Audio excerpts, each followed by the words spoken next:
आज हम लोग साइंस यानी कि विज्ञान के क्वेश्चन को देखने वाले हैं जो कि आपके सेंटअप एग्जामिनेशन यानी कि सेंटअप परीक्षा में पूछा जाएगा।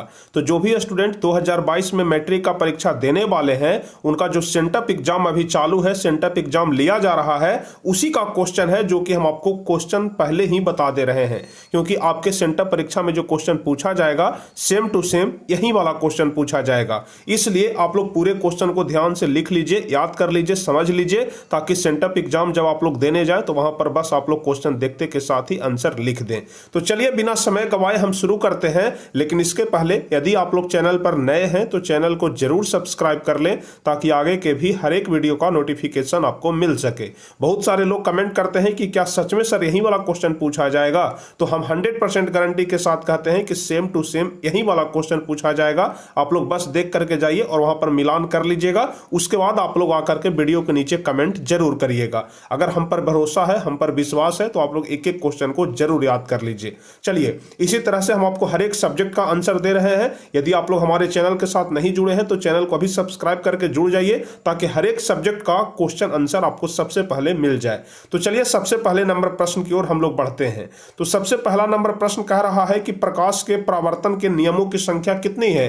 तो आप सभी लोग जानते हैं कि प्रकाश के परावर्तन के 2 नियम हैं, इसलिए पहला का बी नंबर ऑप्शन सही हो जाएगा। चलिए दूसरा नंबर क्वेश्चन है कि प्रकाश का वेग सबसे अधिक होता है कांच में कि मिट्टी में कि वायु में कि निर्वात में। तो दूसरा का सही जवाब हो जाएगा निर्वात में, यानी कि दूसरा का डी नंबर ऑप्शन सही जवाब होगा। अब तीसरा नंबर क्वेश्चन है कि प्रकाश का वर्ण विक्षेपण किस उपकरण से संभव होता है। तो तीसरा का सही जवाब हो जाएगा कि प्रकाश का वर्ण विक्षेपण प्रिज्म से संभव होता है, इसलिए तीसरा का सी नंबर ऑप्शन सही जवाब होगा।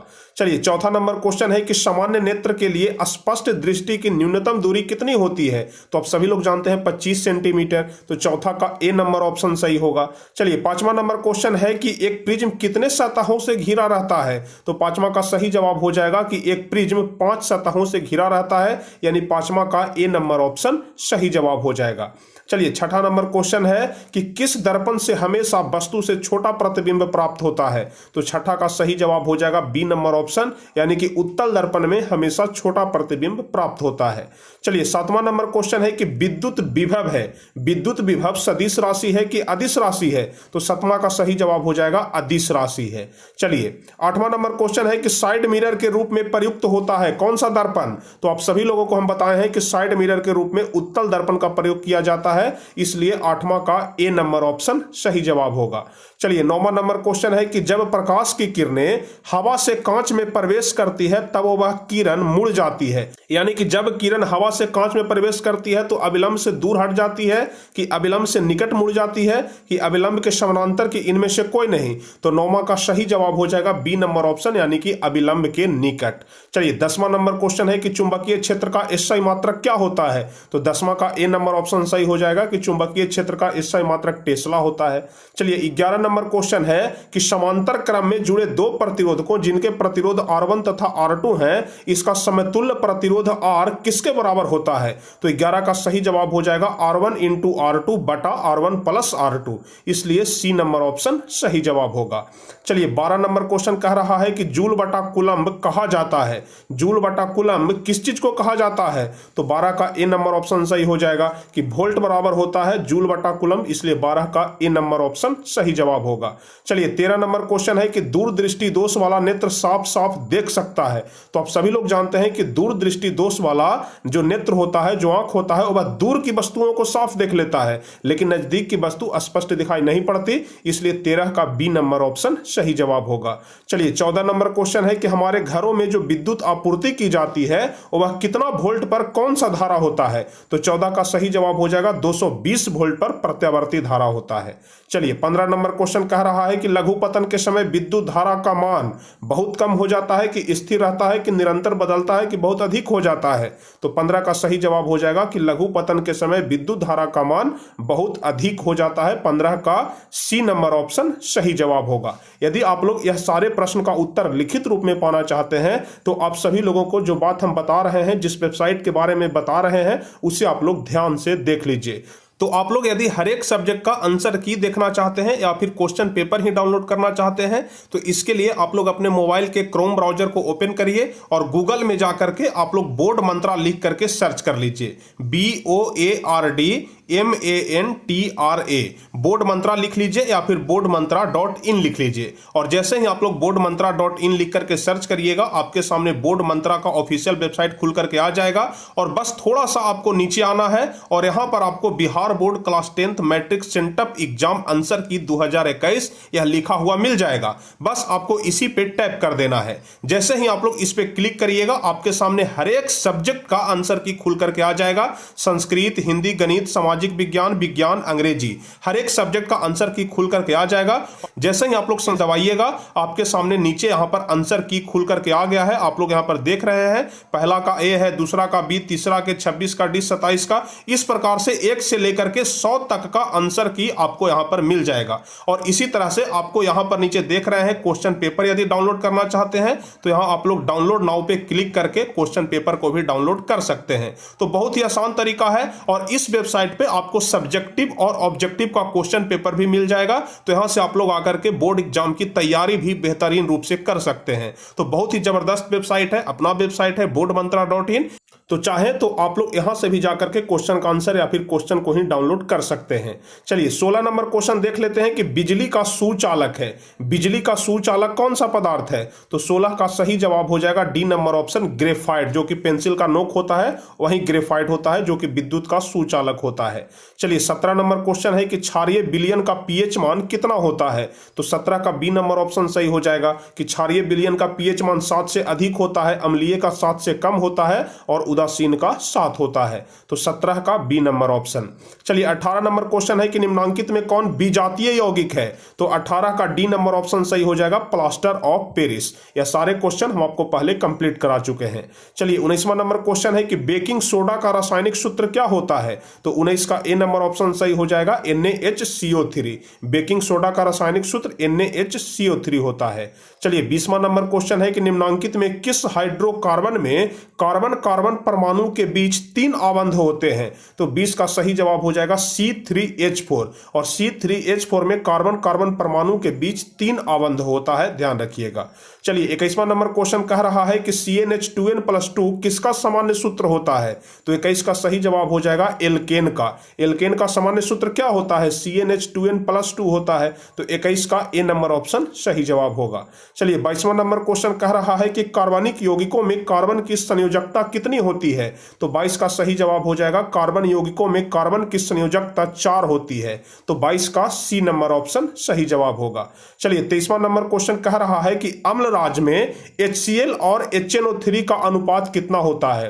अम्लराज जिसको कि एक्वारेजिया भी बोलते हैं। तो अम्लराज में आप सभी लोगों को पता है कि 3:1 में HCl और HNO3 होता है, यानी कि 3 भाग हाइड्रोक्लोरिक अम्ल होता है और नाइट्रिक अम्ल 1 भाग होता है। तो 23 का ए नंबर ऑप्शन सही जवाब हो जाएगा।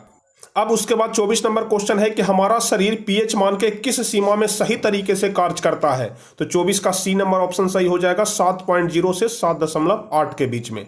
चलिए 25वां नंबर क्वेश्चन है कि कौन सी अधातु कमरे के ताप पर द्रव अवस्था में रहती है? तो 25 का सही जवाब ब्रोमीन हो जाएगा। 25 का ए नंबर ऑप्शन सही जवाब होगा।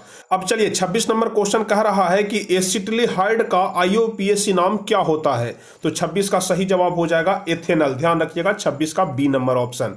चलिए 27 नंबर क्वेश्चन कह रहा है कि निम्नांकित में कौन सी गैस धातुओं के वेल्डिंग में प्रयुक्त होती है? तो 27 का सी नंबर ऑप्शन सही हो जाएगा एथाइन। चलिए 28वां नंबर क्वेश्चन है कि निम्नलिखित में किस वैज्ञानिक ने तिर्यक नियम दिया? तो 28 का सही जवाब हो जाएगा सी नंबर ऑप्शन, डोबरेनर ने। ध्यान रखिएगा 28 का सी नंबर ऑप्शन सही होगा। चलिए 29 नंबर क्वेश्चन कह रहा है कि मेंडलीव की आवर्त सारणी में आवर्त की संख्या कितनी है? तो 29 का सही जवाब हो जाएगा ए नंबर ऑप्शन, यानी कि 7 आवर्त है। चलिए 30वां नंबर क्वेश्चन है कि कोयला तथा पेट्रोलियम है। तो 30 का सही जवाब हो जाएगा जीवाश्म ईंधन। कोयला तथा पेट्रोलियम जीवाश्म ईंधन है। चलिए 31 नंबर क्वेश्चन कह रहा है कि निम्नांकित में कौन प्राकृतिक संसाधन है? तो 31 का डी नंबर ऑप्शन सही हो जाएगा। वायु भी प्राकृतिक संसाधन है, जल भी और मृदा भी, यानी कि डी नंबर ऑप्शन सही जवाब होगा। चलिए 32 नंबर क्वेश्चन कह रहा है कि कैल्शियम की परमाणु संख्या कितनी है? तो 32 का सही जवाब हो जाएगा कैल्शियम का परमाणु संख्या 20 होता है। तो तो 32 का ए नंबर ऑप्शन। चलिए 33 नंबर क्वेश्चन कह रहा है कि स्वपोषी पोषण के लिए क्या आवश्यक है, तो 33 का सही जवाब हो जाएगा डी नंबर ऑप्शन, इनमें से सभी। चलिए 34 नंबर क्वेश्चन कह रहा है कि निम्नलिखित में कौन एक अपघटक है, तो 34 का सही जवाब हो जाएगा बी नंबर ऑप्शन, बैक्टीरिया, ध्यान रखिएगा। चलिए 35 नंबर क्वेश्चन कह रहा है कि एकलिंगी पुष्प का उदाहरण है, तो 35 का सही जवाब हो जाएगा पपीता, पपीता एकलिंगी पुष्प का उदाहरण है। चलिए 36 नंबर क्वेश्चन कह रहा है कि मेंडल ने अपने प्रयोग में किस पौधे का चयन किया, तो मटर के पौधे का चयन किया था, तो 36 का सी नंबर ऑप्शन सही होगा। चलिए 37 नंबर क्वेश्चन कह रहा है कि जीव किस प्रक्रम द्वारा अपनी संख्या में वृद्धि करता है, तो जनन प्रक्रम द्वारा, तो 37 का बी नंबर ऑप्शन सही जवाब होगा। चलिए 38 नंबर क्वेश्चन कह रहा है कि नर युग्मक और मादा युग्मक के संलग्न को क्या कहते हैं, तो 38 का सही जवाब हो जाएगा कि निषेचन कहते हैं। नर युग्मक और मादा युग्मक के संलग्न को क्या कहते हैं, निषेचन कहते हैं। चलिए 39 नंबर क्वेश्चन है कि स्त्री केसर का आधारीय भाग क्या कहलाता है, तो 39 का डी नंबर ऑप्शन सही हो जाएगा, अंडाशय कहलाता है। चलिए 40 नंबर क्वेश्चन कह रहा है कि कौन सा रक्त समूह सभी समूहों से रक्त ले सकता है, तो 40 का सही जवाब हो जाएगा रक्त समूह ए बी, ध्यान रखिएगा, ए नंबर ऑप्शन। अब 41 नंबर क्वेश्चन कह रहा है कि मेंडल का प्रथम नियम क्या है, तो मेंडल का प्रथम नियम है कि पृथक्करण का नियम, ध्यान रखिएगा, इसलिए 41 का बी नंबर ऑप्शन सही जवाब होगा।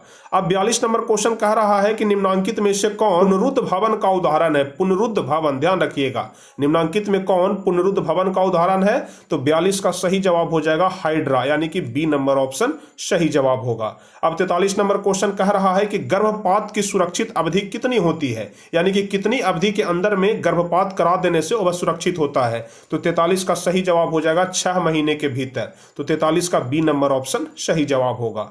अब 44 नंबर क्वेश्चन कह रहा है कि भागते या दौड़ते समय कौन सा हार्मोन सक्रिय होता है, तो 44 का सही जवाब हो जाएगा इंसुलिन, इसलिए 44 का सी नंबर ऑप्शन सही जवाब होगा। 45 नंबर क्वेश्चन कह रहा है कि मास्टर ग्रंथि किसे कहा जाता है, तो 45 का सही जवाब हो जाएगा बी नंबर ऑप्शन, यानी कि पिट्यूटरी ग्रंथि को मास्टर ग्रंथि कहा जाता है। 46 नंबर क्वेश्चन कह रहा है कि पादप हार्मोन का उदाहरण है, तो पादप हार्मोन इनमें से कौन सा है, तो 46 का सही जवाब हो जाएगा ऑक्जिन, यानी कि ऑक्जिन एक पादप हार्मोन है। चलिए 47 नंबर क्वेश्चन कह रहा है कि निम्नलिखित में से कौन सा एंजाइम लार में पाया जाता है, तो 47 का सही जवाब हो जाएगा टाइलिन, यानी कि 47 का बी नंबर ऑप्शन सही जवाब होगा। चलिए 48 नंबर क्वेश्चन कह रहा है कि निम्न में से कौन सा प्रभावी गुण है, तो 48 का सही जवाब हो जाएगा ए नंबर ऑप्शन, यानी कि लंबा, जो लंबाई होता है वह प्रभावी यानी कि वंशानुगत गुण होता है। चलिए अगला नंबर क्वेश्चन कह रहा है कि लेंस सूत्र क्या है, तो आप सभी लोग जानते हैं कि 1/v - 1/u बराबर 1/f होता है लेंस सूत्र, जबकि प्लस लग जाएगा तो यह दर्पण का सूत्र हो जाएगा। चलिए 50वां नंबर क्वेश्चन कह रहा है कि द्विव अवतल लेंस को क्या कहा जाता है, तो 50 का सही जवाब होगा कि द्विव अवतल लेंस को अपसारी भी कहते हैं, अभिसारी भी कहते हैं, दोनों प्रकार का लेंस, यानी कि डी नंबर ऑप्शन सही जवाब हो जाएगा इनमें से सभी। अब चलिए 51 नंबर क्वेश्चन कह रहा है कि उत्तल लेंस की क्षमता होती है, तो 51 का सही जवाब हो जाएगा धनात्मक होती है, उत्तल लेंस की क्षमता धनात्मक होती है। चलिए 52 नंबर क्वेश्चन कह रहा है कि प्रकाश के अपवर्तन के कितने नियम हैं, तो हम आपको बताए थे कि प्रकाश के परावर्तन या अपवर्तन के 2 ही नियम होते हैं, यानी कि 52 का भी सी नंबर ऑप्शन सही जवाब हो जाएगा। चलिए 53 नंबर क्वेश्चन कह रहा है कि कौन रंग खतरे के सिग्नल में उपयोग होता है, तो 53 का सही जवाब हो जाएगा लाल रंग, लाल रंग खतरे के सिग्नल में उपयोग होता है। चलिए 54 नंबर क्वेश्चन कह रहा है कि विद्युतमय तार सामान्यतः किस रंग का होता है, तो 54 का सही जवाब हो जाएगा लाल रंग, विद्युतमय तार यानी कि गर्म तार, और गर्म तार लाल रंग का होता है, तो 54 का बी नंबर ऑप्शन सही जवाब होगा। चलिए 55 नंबर क्वेश्चन कह रहा है कि विद्युत मोटर परिवर्तित करता है, तो विद्युत मोटर विद्युत ऊर्जा को यांत्रिक ऊर्जा में बदलता है, तो 55 का बी नंबर ऑप्शन सही जवाब होगा। चलिए 56 नंबर क्वेश्चन कह रहा है कि किसी चालक का प्रतिरोध किस चीज पर निर्भर करता है, तो किसी चालक का प्रतिरोध चालक की लंबाई पर भी निर्भर करता है, चालक की प्रकृति पर भी निर्भर करता है, और चालक के अनुप्रस्थ काट के क्षेत्रफल पर भी निर्भर करता है, यानी 56 का डी नंबर ऑप्शन सही जवाब होगा इनमें से सभी। चलिए 57 नंबर क्वेश्चन कह रहा है कि 1 कूलम आवेश में इलेक्ट्रॉन की संख्या कितनी होती है, तो 57 का सही जवाब हो जाएगा 6.25 × 10⁻18 इलेक्ट्रॉन, यानी 57 का ए नंबर ऑप्शन सही जवाब होगा। अब 58 नंबर क्वेश्चन कह रहा है कि कौन नाभिकीय विखंडन को नियंत्रित करने में प्रयुक्त होता है? तो 58 का सही जवाब हो जाएगा सी नंबर ऑप्शन, यानी कि कैडमियम का क्षण। ध्यान रखिएगा। चलिए 59 नंबर क्वेश्चन कह रहा है कि किस देश को पवनों का देश कहा जाता है? किस देश को पवनों का देश कहा जाता है? तो 59 का सही जवाब हो जाएगा डेनमार्क को पवनों का देश कहा जाता है। चलिए 60 नंबर क्वेश्चन कह रहा है कि अपघटन अभिक्रिया का उदाहरण है। तो 60 का सही जवाब हो जाएगा 2KClO3 से बन गया 2KCl + 3O2। यह अपघटन अभिक्रिया का उदाहरण है, यानी कि 60 का ए नंबर ऑप्शन सही जवाब होगा। अब 61 नंबर क्वेश्चन कह रहा है कि क्लोरोफॉर्म का अणुसूत्र क्या होता है? तो 61 का सही जवाब हो जाएगा CHCl3 क्लोरोफॉर्म का अणुसूत्र होता है। अब उसके बाद हम लोग 62 नंबर क्वेश्चन देखते हैं, जिसमें कह रहा है कि निम्नांकित में कौन लवण है? तो आप सभी लोग जानते हैं कि NaCl लवण है, सोडियम क्लोराइड, आप सभी लोगों को पता है। 63 नंबर क्वेश्चन कह रहा है कि लोहे की परमाणु संख्या कितनी होती है? तो 63 का सही जवाब हो जाएगा 26। लोहे की परमाणु संख्या 26 होती है। और लोहा का संकेत क्या होता है? तो Fe होता है। इसको भी आप लोग ध्यान रखिएगा। अब 63 के बाद 64, 65 ये सब जो क्वेश्चन है वह नहीं है हमारे पास। उसके बाद सीधे अब 74 नंबर क्वेश्चन है, जो कि हम आपको बताते हैं। तो 74 नंबर क्वेश्चन कह रहा है कि पाचन क्रिया पूर्ण होती है। तो पाचन क्रिया बड़ी आंत में पूर्ण होती है कि अग्नाशय में, कि ग्रास नली में, कि छोटी आंत में? तो 74 का सही जवाब हो जाएगा बड़ी आंत में, यानी 74 का ए नंबर ऑप्शन सही जवाब होगा। चलिए 75 नंबर क्वेश्चन कह रहा है कि उच्च रक्तचाप क्या कहलाता है? तो उच्च रक्तचाप जो होता है वह हाइपरटेंशन कहलाता है, हाइपरटेंशन। ध्यान रखिएगा। तो 75 का ए नंबर ऑप्शन सही हो जाएगा। चलिए 76 नंबर क्वेश्चन कह रहा है कि एंड्रोजन क्या है? तो 76 का सही जवाब हो जाएगा कि एंड्रोजन एक नर हार्मोन है, जो कि मेल में पाया जाता है। ध्यान रखिएगा। चलिए 77 नंबर क्वेश्चन कह रहा है कि सबसे छोटी अंतःस्रावी ग्रंथि कौन सी है? तो 77 का सही जवाब हो जाएगा सबसे छोटी अंतःस्रावी ग्रंथि मास्टर ग्रंथि है, यानी कि जिसको कि पिट्यूटरी ग्रंथि भी बोला जाता है। चलिए 78 नंबर क्वेश्चन कह रहा है कि पुरुष का मैथुन अंग क्या कहलाता है? बताइए। 78 नंबर क्वेश्चन, तो पुरुष का मैथुन अंग सीसन कहलाता है। ध्यान रखिएगा, सबसे ऊपर वाला भाग होता है सीसन, यानी कि 78 का डी नंबर ऑप्शन सही जवाब होगा। अब उसके बाद अगला नंबर क्वेश्चन है कि मनुष्य का वैज्ञानिक नाम क्या है? तो 79 का सही जवाब हो जाएगा होमोसेपियंस। ध्यान रखिएगा। तो 79 का बी नंबर ऑप्शन सही जवाब होगा। अब हम लोग सबसे अंतिम क्वेश्चन को देखेंगे कि बीज पत्र का कार्य क्या होता है? तो 80 का सही जवाब हो जाएगा सुरक्षा प्रदान करना। बीज पत्र का कार्य होता है सुरक्षा प्रदान करना। तो 80 का ए नंबर ऑप्शन सही जवाब होगा। तो इस वीडियो में हम आपको 70 क्वेश्चन बताए, क्योंकि बीच वाला 10 क्वेश्चन छूट गया था, तो 70 क्वेश्चन बताए, और जिसमें से आपको परीक्षा में 40 क्वेश्चन ही बनाना है, 40 से ज्यादा नहीं बनाना है। तो अगर 70 में से 40 भी आप लोग याद करके जाते हैं या फिर कहीं भी लीक करके चले जाइए, कोई फर्क नहीं पड़ता है। बस आप लोग यदि पढ़े हैं तो बहुत ही आसान सवाल है, आप लोगों को याद हो जाएगा। तो उम्मीद करते हैं कि यह वीडियो आपको बहुत ही ज्यादा अच्छा लगा होगा। इस वीडियो से आपको बहुत ज्यादा मदद मिला होगा। तो यदि आपको थोड़ा सा भी वीडियो हेल्प किया हो तो इस वीडियो को लाइक कर दीजिए, अपने दोस्तों के बीच शेयर कर दीजिए, और जो भी स्टूडेंट चैनल पर नए हैं तो चैनल को जरूर सब्सक्राइब कर लीजिए, ताकि आगे के भी हर एक सब्जेक्ट का, हर एक वीडियो का नोटिफिकेशन आपको मिल सके। तो चलिए फिर मिलते हैं अगले क्लास में, अगले वीडियो में। तब तक के लिए जय हिंद, धन्यवाद।